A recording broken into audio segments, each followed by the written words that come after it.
Hello everybody, welcome to this video. In this video I'm going to show you a basic funk rhythm exercise. So if you haven't played any funk music before, any funk rhythm,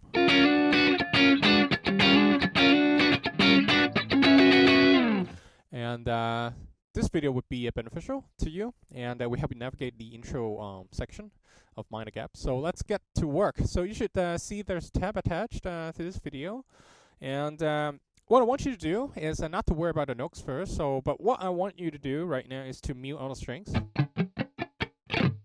All right. So everything is muted. No noise whatsoever. Avoid the harmonic. So occasionally you may hit a harmonic there. So avoid that. So what I'm doing here is I'm using all my fingers. I put them here. I'm not putting any pressure on the string. It's like a cloth covering the string. All right, and make sure there's no noise. It's just that note. So like that. And to get started, start playing a down up with your right hand. Make sure it's even.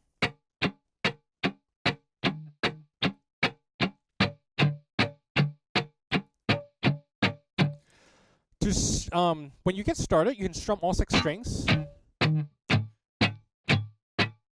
Okay, but as you advance, I would suggest you hit only the top 3 to 4 strings. It sounds so much more pleasant because the fact that there's less noise coming from the strings, and there's a lot of there are a lot of noises coming from the low E and the low A string, and usually in a mix in a CD you don't hear that. Actually, most of the time what you hear is stuff like that. So in the real world, it's more like, most of the time you're hitting the top 3 to 4 strings. So just warm up like that. Set a timer to 1 minute, and finish that. So afterwards, what you want to do is you want to start getting a 16-note groove. So we're pretty much doing the same thing, except that we're treating the notes as groups of 4. So 1, 2, 3, 4.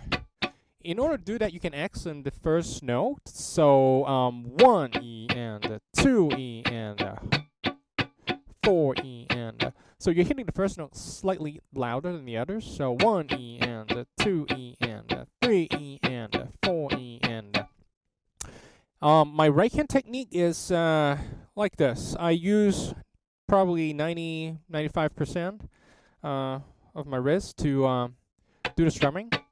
My hand from my shoulder and below, they're all freed up. They're not like attached to the guitar like that. I'm free, though I'm not using this joints like that. I'm not like doing like that, like rock and roll.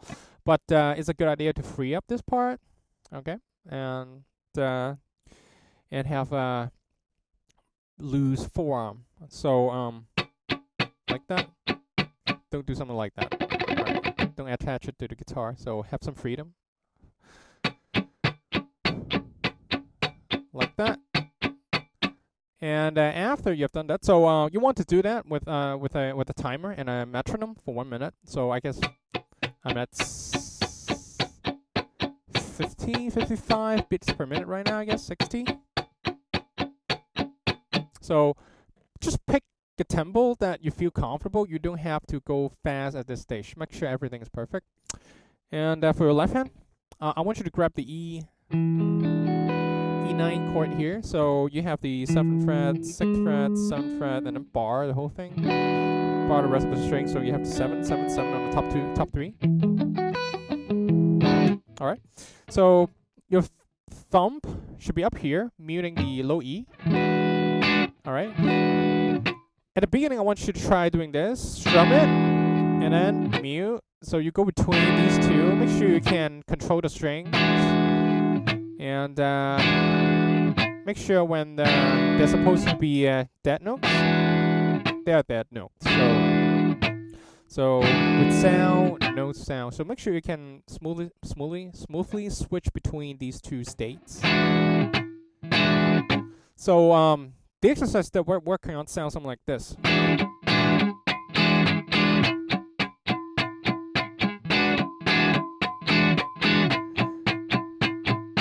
So you can see from my right hand, I'm just going like that. It's a constant motion. For the first beat, you have a you have a chord here, and the upstroke is a dead note. So if you pay attention to the right hand, I'm strumming everything when I go down, and when I go up, I'm just probably strumming the top 2 to 3 strings. I'm not strumming everything. It's not necessary to do that. It sounds better that way, actually. So that's the first beat. One more time, 3E and 4E and all right. So and then the second beat, you do a downstroke, but it's that notes. And then when you come up, hold the chord. So again, I'm just strumming the top 3 strings actually, like that, and then do that again. And that's beat 2.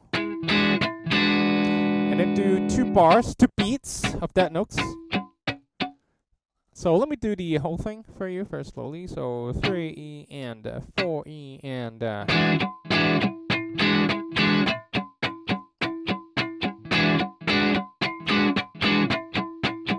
one more time.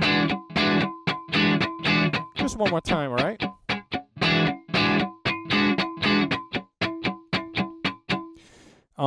You should try to play the whole thing slow and perfect instead of going very fast at the beginning, and try to maintain the sense of relaxation in your right arm, and make sure that dead notes are really dead when you need them. All right.